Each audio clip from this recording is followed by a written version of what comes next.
नमस्कार, आप देख रहे हैं महाराष्ट्र फाइल्स। आपके साथ मैं हूं परवीन शेख। आपको बताएंगे कैसे महाराष्ट्र में फिर हार रही है कांग्रेस। एक मंच पर आए उद्धव राज, क्या बदल जाएंगे समीकरण। बीएमसी चुनाव से पहले शिंदे का बड़ा दांव। इसके अलावा जानेंगे कौन किसे दे रहा है चुनौती, कौन किसकी बढ़ा रहा है टेंशन। साथ ही आपको इन सभी खबरों से कराएंगे रूबरू। लेकिन तमाम बड़ी खबरों में आगे बढ़ने से पहले एक नजर डालते हैं महाराष्ट्र की टॉप हेडलाइंस पर।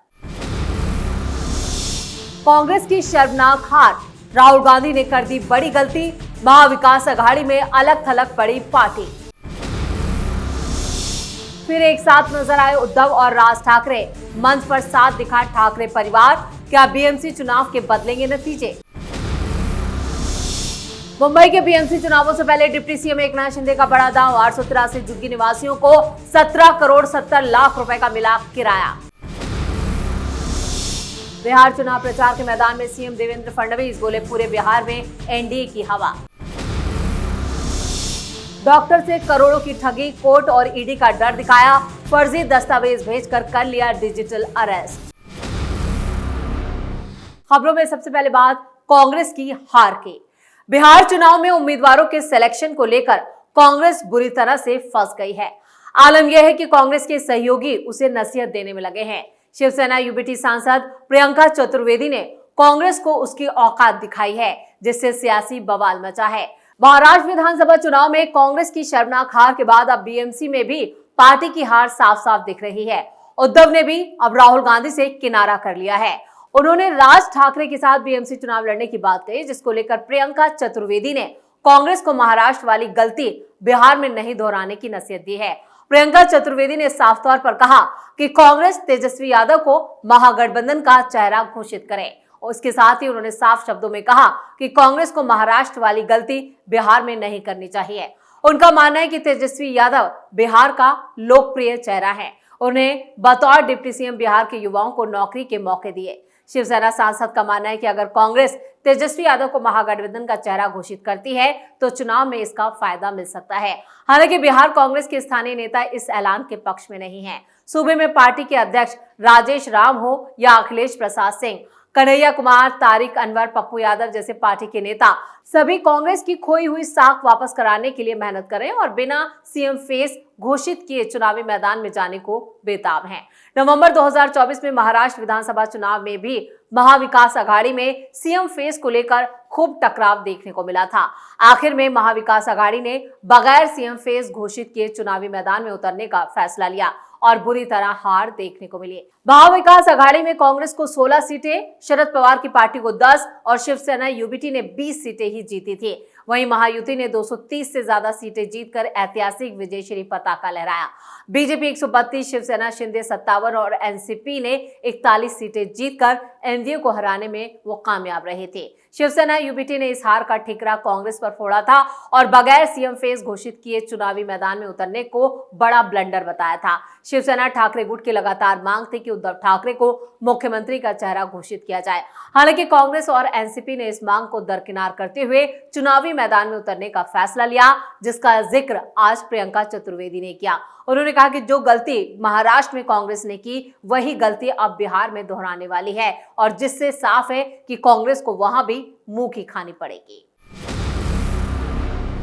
खबरों में आगे बढ़ते हैं। उद्धव और राज ठाकरे कई बार एक साथ अलग अलग मंच पर नजर आ चुके हैं। इस बार दोनों भाई शिवाजी महाराज मैदान में नजर आए। दरअसल मुंबई के दादर छत्रपति शिवाजी महाराज मैदान में मनसे की तरफ से हर साल की तरह इस बार भी भव्य दीप उत्सव का आयोजन किया गया। राज ठाकरे का इस बार का दीप उत्सव सबसे खास रहा। यह दीप उत्सव राजनीति से ऊपर उठकर भाईचारे का संदेश देने वाला रहा।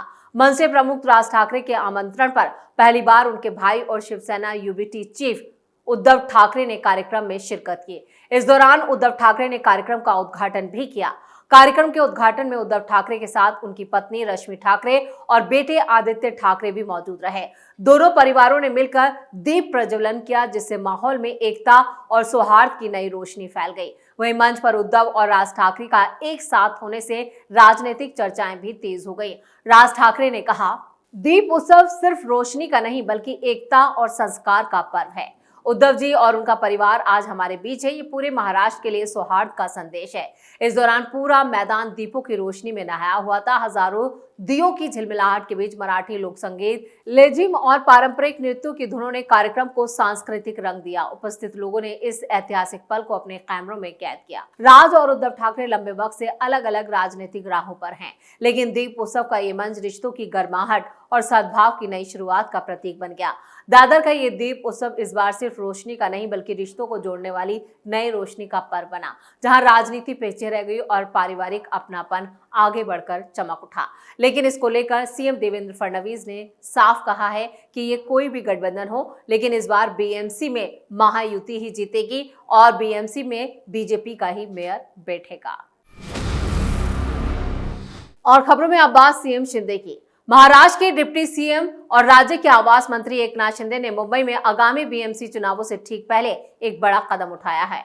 उन्होंने मकथाने के एक अलग रीडेवलपमेंट अथॉरिटी प्रोजेक्ट के 883 परिवारों को करीब 17 करोड़ 70 लाख रुपए का लंबित किराया एक साथ ट्रांसफर कर दिया। ये रकम देवपाड़ा कोऑपरेटिव हाउसिंग सोसाइटी के रीडेवलपमेंट प्रोजेक्ट से जुड़ी है, जो काफी वक्त से अटका हुआ था।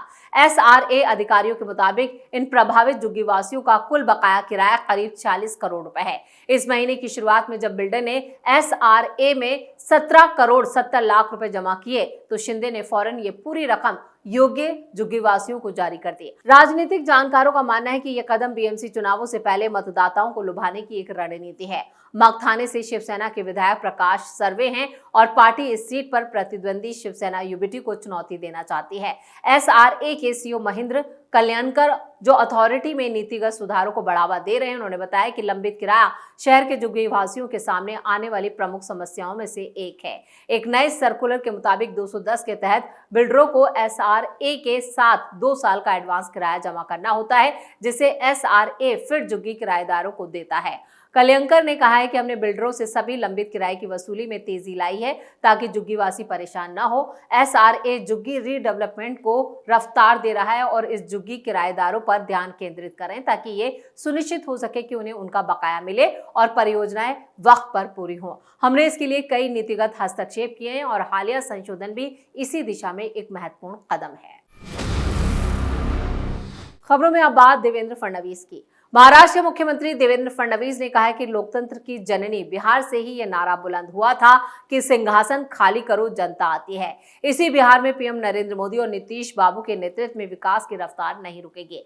देश के औद्योगिक विकास में बिहार के लोगों का योगदान है। ऐसे में एनडीए की सरकार हर आदमी की आशा और अभिलाषा को पूरा करेगी। महाराष्ट्र के मुख्यमंत्री शुक्रवार को पटना साहिब विधानसभा से एनडीए के उम्मीदवार रत्नेश कुशवाहा के नामांकन के बाद रामदेव महतो सामुदायिक भवन में आयोजित नामांकन सह आशीर्वाद समारोह को संबोधित कर रहे थे। विधानसभा अध्यक्ष से स्थानीय विधायक नंद किशोर यादव ने कहा कि पटना साहिब विधानसभा अपने विकास कामों के बल पर लगातार जीतते आ रहे हैं। प्रत्याशी रत्नेश कुशवाहा समेत दूसरे ने भी अपने विचार रखे और आयोजन में विधायक नितिन नवीन, राष्ट्रीय उपाध्यक्ष बीजेपी के रेखा वर्मा, विधायक अरुण सिन्हा भी मौजूद थे। यानी देवेंद्र फडणवीस बीजेपी की स्टार प्रचारकों की लिस्ट में शामिल हैं और उन्होंने भी इसका आगाज कर दिया। बिहार में शानदार रोड शो किया और एक रैली को भी संबोधित किया। खबरों के आखिर में बात करोड़ों की ठगी की। महाराष्ट्र के अहिल्या नगर में डिजिटल अरेस्ट के नाम पर साइबर ठगी का एक हैरान करने वाला मामला सामने आया है। श्री रामपुर तहसील के सीनियर डॉक्टर से साइबर अपराधियों ने 7 करोड़ 17 लाख 25 हजार रुपए की ठगी कर ली। अपराधियों ने सुप्रीम कोर्ट, ईडी और पुलिस अधिकारियों के नाम से फर्जी नोटिस और पहचान पत्र भेजकर डॉक्टर को डराया और धीरे धीरे भारी रकम ट्रांसफर करा ली।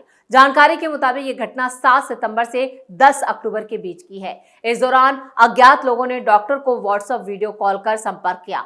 कॉल करने वालों ने खुद को दिल्ली पुलिस, सीबीआई और ईडी का अधिकारी बताया। उन्होंने डॉक्टर को यह कहकर डराया कि उनके बैंक खाते में ब्लैक मनी जमा है और उनके खिलाफ अश्लील विज्ञापन और उत्पीड़न का मामला दर्ज है। फिर उन्हें बताया गया कि अब उन्हें डिजिटल रूप से गिरफ्तार किया गया है। इस दौरान वो घर से बाहर नहीं जा सकते और उनकी हर गतिविधि पर नजर रखी जा रही है। अपराधियों ने डॉक्टर को फर्जी कोर्ट नोटिस, समन और ईडी के पहचान पत्र व्हाट्सएप पर ही भेजे। साथ ही उन्हें धमकाया गया, अगर उन्होंने सहयोग नहीं किया तो उनके बच्चों का करियर बर्बाद कर दिया जाएगा और अस्पताल का लाइसेंस रद्द किया जाएगा। इस डर के माहौल में डॉक्टर ने अलग अलग खातों में कुल 7 करोड़ 17 लाख रुपए की रकम ट्रांसफर कर दी। साइबर पुलिस की जांच में सामने आया कि डॉक्टर की भेजी गई रकम अलग अलग राज्यों के बैंक खातों में गई, जिनका इस्तेमाल म्यूल अकाउंट्स के रूप में किया गया था। इसके बाद ये रकम विदेशों, विशेषकर लाओस, कंबोडिया, दुबई और हांगकांग में ट्रांसफर कर दी गई। पुलिस को शक है कि इस नेटवर्क का संचालन विदेशी कॉल सेंटरों से किया जा रहा था, जो भारत में डिजिटल अरेस्ट के नाम पर ठगी कर रहे हैं। अहिल्यानगर के पुलिस अधीक्षक सोमनाथ घारगे ने बताया कि यह बड़ा डिजिटल अरेस्ट का मामला है। अपराधियों ने पीड़ित को डर और मानसिक दबाव में रखकर ये रकम ट्रांसफर करवाई। शुरुआती जांच में सामने आया कि कॉल इंटरनेशनल आईपी एड्रेस से की गई थी और कुछ बैंक खातों को फ्रीज कर दिया गया है। साइबर फॉरेंसिक टीम इस पूरे मामले की जांच में जुटी है। इसी के साथ महाराष्ट्र फाइल्स में खबरों का सिलसिला यहीं खत्म करते हैं। बाकी खबरों के लिए आप जुड़े रहिए कैपिटल टीवी के साथ। वीडियो को लाइक करें, शेयर करें और कैपिटल टीवी को सब्सक्राइब जरूर करें। धन्यवाद।